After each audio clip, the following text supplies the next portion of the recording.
Hey, it's Money Mondays, and today we have Christina Wise for our Money Mondays segment on how to be wealthy and wealthy. And we've had Christina on, so you know this is a series that we are dedicated to helping women, helping women. And Christina is a real estate mogul. She's a millionaire coach. She's developed things you've heard of and made a gajillion dollars with Paperless Agent, Good Life Luxury, and wealthy. And that's why we're here today, because we want women to be well and wealthy. Right, Christina? That's right. You know, as we end the end of this year, and you know, you've been so amazing with your reach. I mean, it's one little person with two kids who managed to be in USA Today and named one of the 100 most influential people leaders in our industry. You know, you've got to have a pretty good differentiation and a pretty good value proposition to do that. And one of the things you've learned is how to be wealthy, because you almost died not being wealthy, and now wealthy. And so here we are at the end of this year, time of reflection, time of looking back, would you say? And I know that you know, every Monday we do this, and in this closing of this series for this year, I just thought we could talk a little bit about how people view. We've talked about your relationship with money, your book Falling for Money. Let's just talk a little bit about what happens in here when we talk about the mindset of money. Yeah. So first of all, like it's an exercise, like I think we talked about maybe last time, was the exercise of this time of year, how important it is to reflect. So maybe one thing to reflect on for all of us is, so where we're sitting, let's say in December of 2022, what is our mindset? And set, like the way I like to look at set, like think of cement sets. You know, so when cement sets, it's locked, right? You can't do anything with it. And so that's what we mean by mindset. It's where our mind is set, and where it's set, that means that's where our limits are. So that's what another term for mindset can be our limitations, and our limitations of our mind. And those limitations then turn into habits and behaviors, because it's a belief set, because subconsciously they're beliefs that have set us to a certain outcome, a certain result, certain outcome. And this is across all areas of life in general, but money's no exception. So a thing I like to ask to start out with, again, since we're kind of at the time of year of reflection, is where do we think our mind is set when it comes to money? Where is it limited? Where is it set? And try to think, what are kind of the core beliefs that we have about money that's creating that limitation? And limitation just means, like, think of a ceiling. It just keeps, we bump up against that ceiling, that whether we work harder or, you know, whatever that is, it's just, we can't break through. It's a stuck, and that becomes that hamster wheel, because we're just running, trying to run faster, thinking something else is going to happen. But again, we just keep bumping up against that same limitation. So that's what when a mindset, what's underneath the mindset are these core beliefs, and they're usually deeply embedded and deeply subconscious. So unless we really take a moment to try to think, you know, try to articulate what those are, write them down, and then just look at them, but it takes some thinking time. Like it's usually not easy. It's even something I usually recommend to do with a friend or do with a coach or something, so that somebody can help draw these out of what, and where I like to go is what I work with my students on these exercises, like on some of the mindsets, beliefs exercises, is to, again, like we've said this before, but we're all set. Our 7-year-olds, we're set, because what happens is when we're young, we have these open minds, right? We're just these curious minds as these little kids. And so all the stuff comes in because our minds are so open, we don't know anything. So what comes in, if we're in an English speaking household, what comes in? English. So we speak English, right? So all of that information that came in, that's how we were programmed. And that's what gets set by the time we're 7. And then it gets like cemented in completely by the time we're adults. So again, we're mostly, unless we've done this type of work intentionally, most of our money mindsets are our 7-year-old mindsets, which means it's our parents' mindset. So we adopted our parents' mindset. And so a way to try to underneath what that is I like people to ask the question of, what is the programming? Think it's programming, because what happens were these open minds, and that gets deeply embedded into our subconscious. And what's deeply embedded in our subconscious are then become feelings. So now we have emotional reactions to things that then become more of the limitation. And then those beliefs and feelings about a certain subject then produce our behaviors, and our behaviors produce our results. So we can't change our results without going back up that food chain to say, what are the beliefs and programming then that are coming in through these behaviors that then create the results? And if we're creating financial results that aren't what we want, then again, that's where we want to start. So what we want to look at is, what are our little listening ears? When my kids were young, I'd always say, put your listening, when I wanted them to get something, I'm like, right now, put on your listening ears. This is really important. We'd actually pretend, like I'd have the kids pretend they're putting on their listening ears, because we're just these little listening ears. So what did we listen? And to really write down what we heard as children. What were the words? Because those words have meanings, and that's what gets stuck. So that's the first place to start. Or what did our parents say over and over and over again? Most of us, what we heard was, we can't afford it. Or money doesn't grow on trees. Money doesn't grow on trees. Only the rich, the rich are greedy. They're the ones that have money. We're not those types of people. How about filthy rich? Filthy rich. Yeah. Wants to be filthy anything, Yeah, and then, so that's, again, that's the programming. Those beliefs are set, and that those rule. So if we believe rich people are greedy, we don't even know we believe it. Our subconscious believes it. But if we hear, for example, rich people are greedy over and over and over again, subconsciously, we believe rich people are greedy. So what that means is that our subconscious is going to produce that result. So even if we make a lot of money, we're probably going to self-sabotage in a way that we're still not going to have a lot of money, because now subconsciously we can't keep that money one way or another, because that would mean we're greedy. So it's that subconscious mind that is making the decisions regardless of how hard we're working. So how about the scarcity issue? I just want to point that out, because for some people, it may not be that rich people are greedy. I mean, they could have been born to the right family or whatever. But what about, if I'm wealthy, then somebody else is poor? That scarcity mentality, that the pie is limited, when in fact, everything really revolves around what your own limitations are. So, if we ask a coaching client, what would be your magic number if you could make it? And she'd say, oh, $250,000 a year. I'm like, where you are and what we can do and what you can see is like double that, maybe even triple. Well, they can't even think that big because they've never allowed themselves. So would you say that even sitting down with somebody in your family to kind of discuss what you heard about money might be interesting? Yeah, if the family member is willing to have that conversation. So many can be such a sensitive topics that sometimes going to the source can be, it's not an open conversation. So if we can, absolutely. But usually it's work that we need to do with others that have an open mind and actually, don't feel like they're being judged. Right. So as coaches, we hear this all the time. And for us, especially in this financial space, women often have a separate, a voice in there. And, you got to say, who is that? Who's talking in there?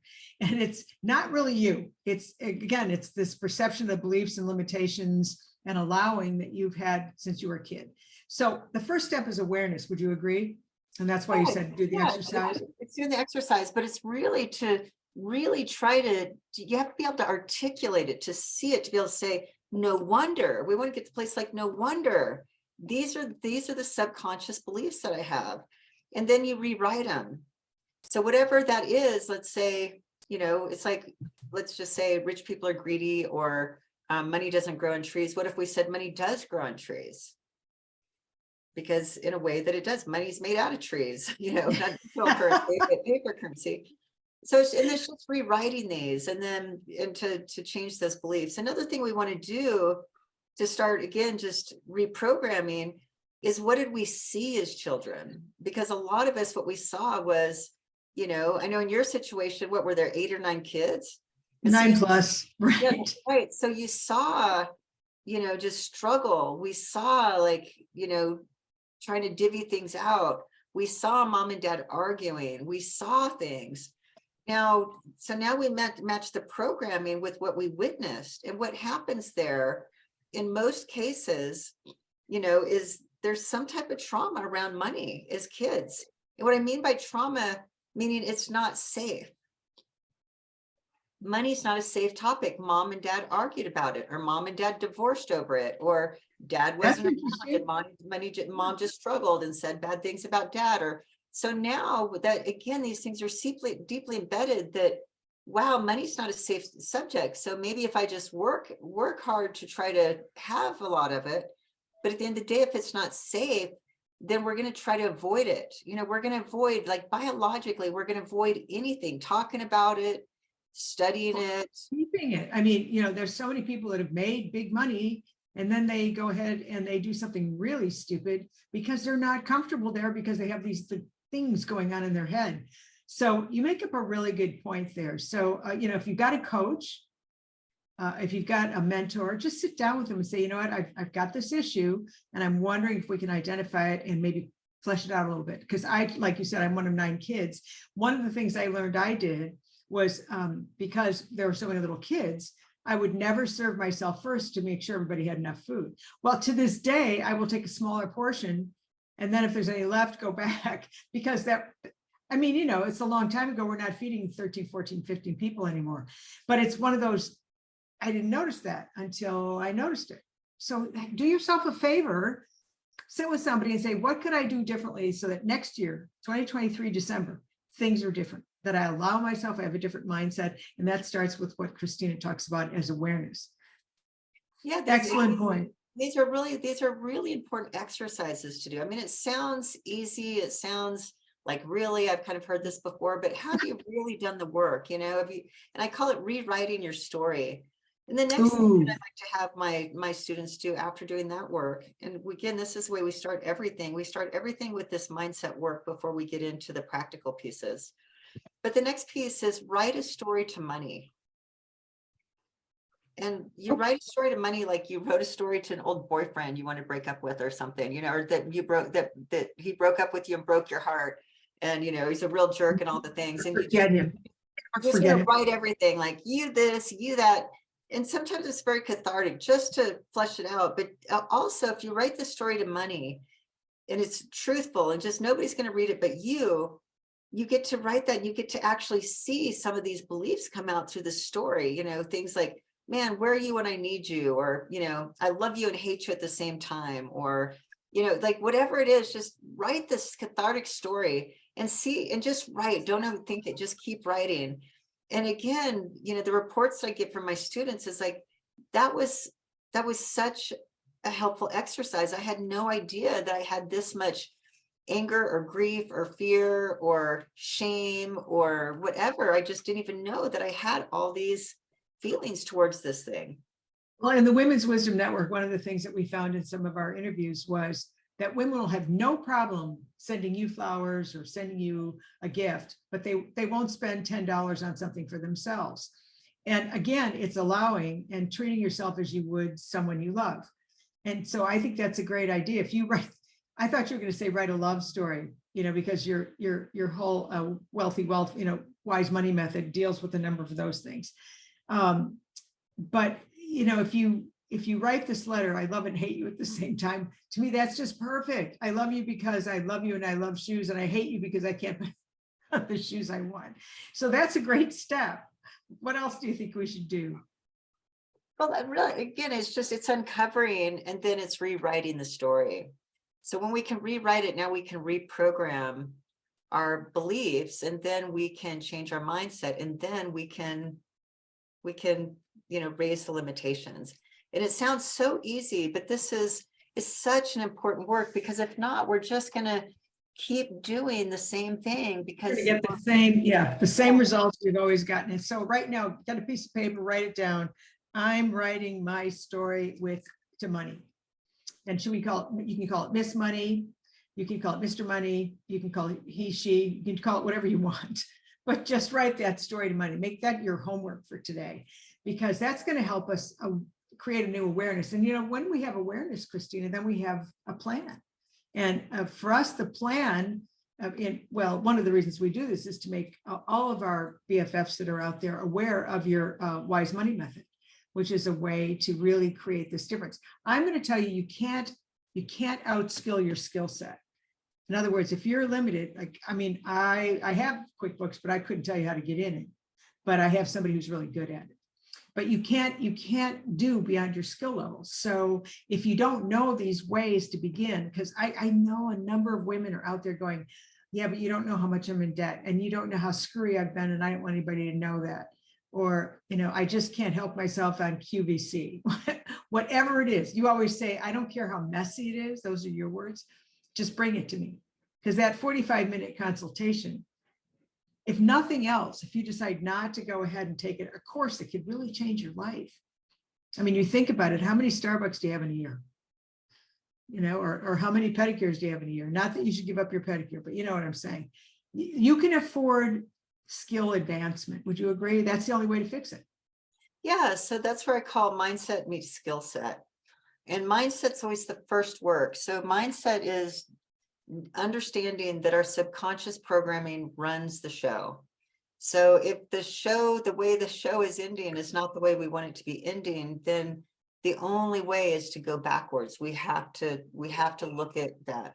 And so we're looking at the beliefs by looking at that programming, those beliefs that have been programmed. We want to rewrite those. The next thing too, then, before we even get to, you know, the skill piece, is then to start looking, what are my behaviors with money? So Now, again, go deeper into that. What like behaviors meaning what to you? yeah, so behaviors could be when I'm sad, I go shopping. Behaviors could be no behavior, meaning I just ignore my money. So that's a behavior. Ignoring money could be a behavior. Behavior is something where, let's see, I overspend. You know, behavior can be like I overspend and put money on credit cards. You know, it just, those might be, you know, just the behaviors, and it could be behaviors too that really serve me. Like behaviors are, you know, I constantly save. Yeah, I'm really good at some saving, or I'm really good at philanthropy, you know, so it's just, but it's really looking at what behaviors, habitual behaviors do we have around money, that again, those behaviors combined with the mindset kind of creates the behaviors. But if we're not really looking at what our behaviors with money are, again, we can't ask the question, are these behaviors serving me? Are these behaviors producing the results I want? And if not, we're going to have to change the behavior to change the results. Results don't change, you know, just by themselves. It's it's cause and effect, and the effects, which are the results, are a function of the causes that come before that. And the cause before it's the behavior, and the behaviors come from the feelings, and the feelings come from the beliefs, and beliefs come from the programming. So again, we just have to really dissect this and deconstruct these things so that we can reconstruct our money mindset for the new year. And then we can say, what do I need to do differently to be able to produce different results? I was just going to say the action plan, you can all have a wish list. You know, I'd like to be able to have a better lifestyle. I'd like to have a vacation next year. You know, if you're watching this now, you should have already done your vision board. And I think vision boards are like, I'm the worst. Okay. I mean, I'm the worst. I don't want to cut little things out and paste them on. But the problem is depending on your behavioral style, you're visual. You choose clothes that way, you choose food that way, you choose television shows, it's visual. And you're going to lose track of what you really want because, you know, if you're watching this, you've obviously got some resources, electricity, clothes, you know, cameras, that kind of thing. But what if you could really believe it? You could change where you are, not because you just want more money, because if you're a human, you're going to want more money than that. Remember when you were a kid, you thought $24,000 a year was a lot? Well, now you spend that on what? You know, I spend it on makeup. I don't know what you spend yours on. But, you know, at the end of the day, the only way we can change anything, whether we're a career, whether it's hairdressing or real estate or banking, whatever it is, you have to have education. You have to have awareness. You have to have a path, you have to have a structure, you have to have measuring and monitoring. And I think that's where your program really, really helps us out, Christina, because I've been through it. And the Wise Money Method literally is a step-by-step university course that pretty much lays it out. And I would say you got to be pretty serious about this because it's more of a time commitment than money commitment, in my opinion. But it's self-paced, right? Yeah, it is. And what we do, what the Wise Money Method is just that it's a methodology for how to work with your money to build wealth. But we're not taught this in school. So that's the other piece, is the skill piece. And so in real estate, typically the more skilled we are and experienced we are in real estate, the better we can do. Our first year in real estate, for most of us, we don't have any skills. And, you know, those first years, unless you're maybe in this last economy, you know, they're very slim, but we gain the skills. So anything that we want to be good at life, we continue to develop the skill. The more skilled, typically, the more command that, you know, the more value we can produce with that skill, which means we can earn more money relative to the skill. So, you know, that's why there's a range of skill level and how people get paid based on that skill. But That's key. That's key. But what we don't understand about money, since we're not taught this, is we're not taught that money is a skill. It is something to be learned. And that's what financial literacy means. It means we're not educated. We don't know. In 82 to 86%, which is kind of the statistic, is, and let's just go with the lower, 82% of North Americans live paycheck to paycheck, regardless of income. And that means they have to work this month to pay next month's bills. And it's just enough money, more or less, to cover the bills. So that's over 80%. That means less than 20%, 10 to probably 15% of Americans live a little bit outside of that. Like they have some cushion, right? So they're just not paycheck to paycheck.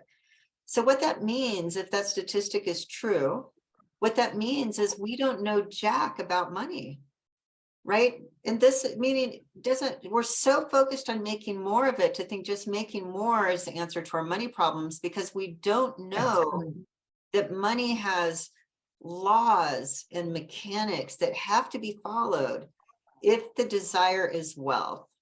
And so rich people focus on, like, a lot of people are focused, let's say I'm being rich, and I have a whole conversation. I think we talked about this, the difference between being rich and being wealthy.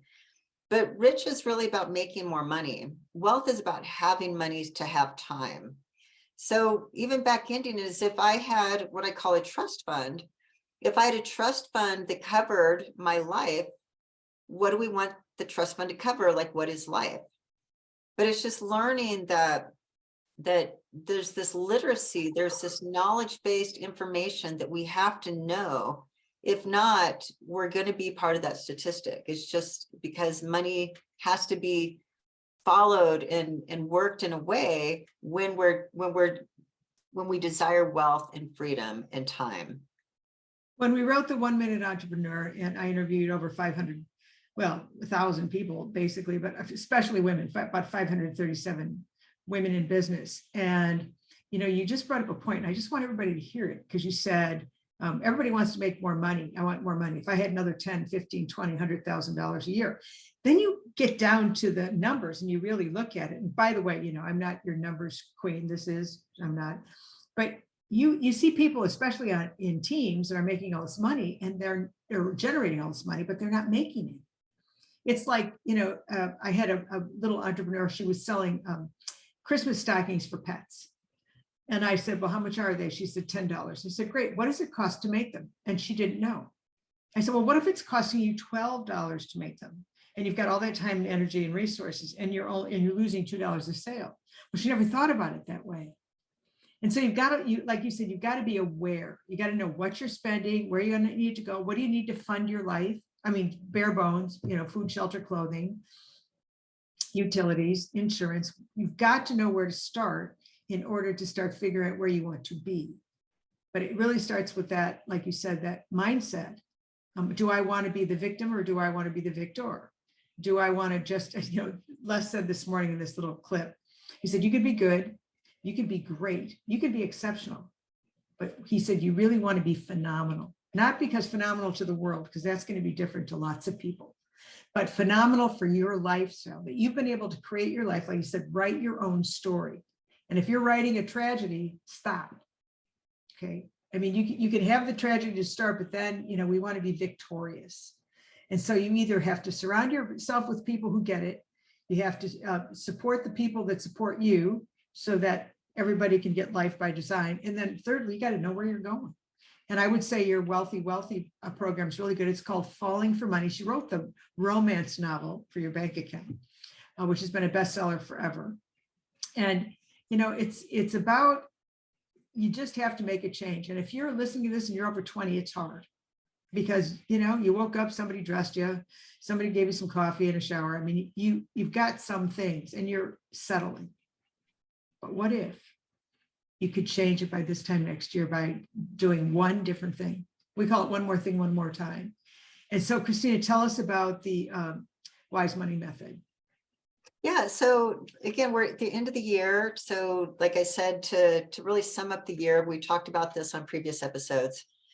And then as we're starting the new year, I really want to challenge everybody listening, even when you say be phenomenal, there's being phenomenal, let's say in our work. But just because we're phenomenal in our work, that doesn't translate to wealth. And There you go. that's the missing link. I mean, that's the missing link. Like everything's so focused on our work that just be phenomenal there, as though just be phenomenal at work and you're going to be wealthy. That's kind of the subconscious belief that, again, it's not true. It's a faulty belief. It's this faulty subconscious belief.